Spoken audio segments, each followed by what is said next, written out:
Setiap tahun, kita semua berhadapan dengan musuh yang sama, flu dan pilek. Suhu badan naik, kepala pusing, dan aktivitas terhenti. Infeksi saluran pernapasan atas atau ISPA adalah bagian tak terpisahkan dari kehidupan. Di tengah keterbatasan terapi modern yang spesifik untuk setiap jenis virus, mata kita kembali tertuju pada sebuah rahasia yang telah diwariskan turun-temurun. Sebuah rahasia yang terpendam di dalam tanah Nusantara, rempah-rempah. Sejak dahulu kala, ketika seseorang di Indonesia mulai bersin atau merasa meriang, tangannya akan terulur mengambil rimpang. Itulah jamu, sistem etnofarmakologi kita, yang menjadi lini pertahanan pertama. Namun, apakah ini hanya mitos, ataukah kearifan lokal ini didukung oleh sains modern? Para peneliti fitomedisina telah membongkar misteri ini, dan hasilnya mengejutkan. Laporan ini akan membawa Anda melintasi seluk-beluk ilmiah, membuktikan bahwa rempah-rempah kita bukan hanya bumbu dapur, melainkan gudang senjata beef yang canggih untuk pencegahan dan penyembuhan flu. Pilar aksi, 3 cara herbal bekerja. Untuk memahami kekuatan rempah, kita harus tahu bagaimana mereka bertarung. Secara ilmiah, efektivitas rempah dalam melawan ISPA bertumpu pada 3 pilar utama. 1. Aksi antiviral langsung. Pilar pertama adalah penyerangan langsung terhadap virus. Rempah-rempah mengandung senyawa yang dapat mengganggu siklus hidup virus di berbagai tahap kritis.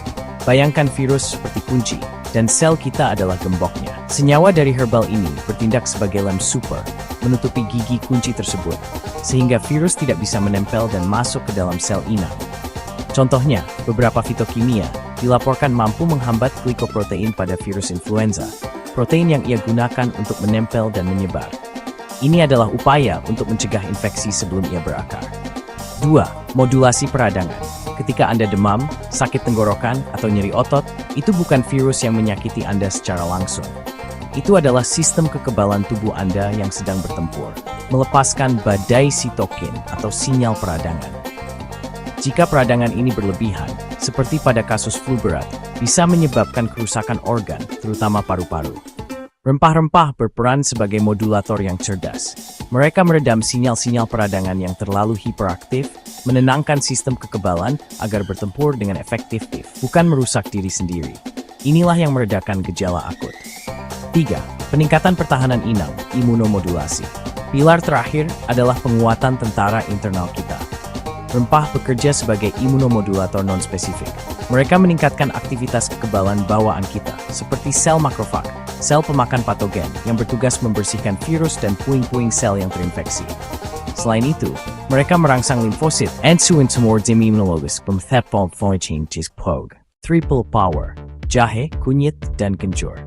Sekarang, mari kita kenali trio rimpang yang menjadi bintang utama dalam pertarungan ini. Jahe, Zingera. Terutama jahe merah adalah rimpang yang paling sering dicari saat pilek. Rasa pedas yang menghangatkan bukan hanya sensasi, melainkan tanda dari konsentrasi tinggi senyawa aktif utama, gingerol dan shogaol. Jahe merah yang lebih pedas mengandung konsentrasi lebih tinggi dari senyawa ini. Secara ilmiah, gingerol terbukti dapat mengurangi risiko infeksi virus penyebab pilek. Namun, manfaat terbesar jahe merah terletak pada fungsi imunomodulatornya. Studi menunjukkan bahwa ekstrak jahe merah secara signifikan meningkatkan aktivitas sel makrofag, membuat mereka lebih agresif dan efisien dalam membersihkan patogen. Tidak heran, wedang jahe hangat adalah resep turun-temurun untuk kenyamanan dan pemulihan. Kunyit, temulawak, Curcuma xanthorrhiza, beralih ke warna kuning keemasan. Kunyit dan temulawak adalah sumber dari agen antiinflamasi terkuat alam, kurkumin. Para pakar mengakui temulawak secara umum dapat meningkatkan sistem imun. Namun yang paling mengesankan adalah aksi antiinflamasi kurkumin saat infeksi parah. Dalam model influenza yang serius, kurkumin dilaporkan mampu mengurangi keparahan pneumonia influenza.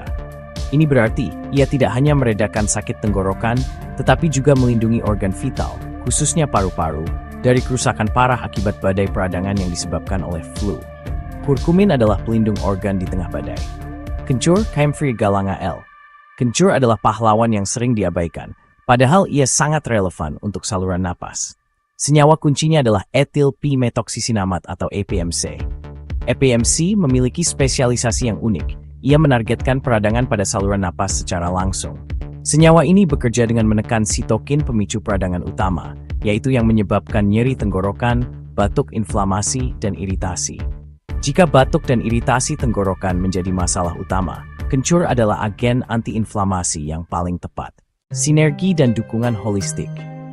Sinergi kearifan lokal telah lama memahami konsep sinergi. Formula tradisional kita jarang menggunakan rempah tunggal. Ambil contoh jamu Slokarang dari Madura. Formula ini menggabungkan jahe, kunyit, dan temulawak bersama bawang putih dan cengkeh. Sinergi ini memastikan semua lini pertahanan bekerja. Jahe sebagai antiviral, kunyit dan kencur mengelola peradangan, dan semua rempah menyumbang antioksidan tinggi seperti flavonoid yang melindungi sel dari stres oksidatif akibat infeksi. Selain trio rimpang, dukungan sederhana juga krusial. Minuman teh peppermint yang mengandung mentol bertindak sebagai dekongestan ringan. Uap hangatnya membantu melegakan hidung. Madu dan lemon memberikan hidrasi, vitamin C, dan madu melapisi serta menenangkan tenggorokan yang teriritasi. Peringatan klinis dan keamanan. Rempah-rempah memang alami, tetapi mereka adalah obat yang kuat. Penggunaan dalam dosis terapeutik, terutama dalam bentuk ekstrak, memerlukan kewaspadaan. Dua risiko utama yang perlu diperhatikan. Gangguan pencernaan. Konsumsi jahe, kunyit, atau sereh berlebihan dapat memicu mulas atau diare karena merangsang asam lambung dan gerakan usus. Interaksi obat klis, jahe dan kunyit diketahui dapat menurunkan kadar gula darah. Jika Anda mengonsumsi obat antidiabetes seperti metformin, kombinasi ini berisiko menyebabkan penurunan gula darah yang terlalu drastis, hipoglikemia.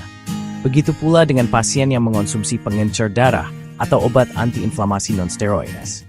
Jahe dan kunyit dapat menambah efek antikoagulasi atau antiinflamasi, sehingga memerlukan jeda konsumsi obat resep atau penyesuaian dosis di bawah pengawasan dokter.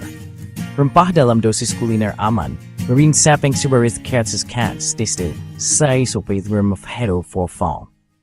Jadi, terbukti bahwa kearifan nenek moyang kita telah divalidasi oleh ilmu pengetahuan modern.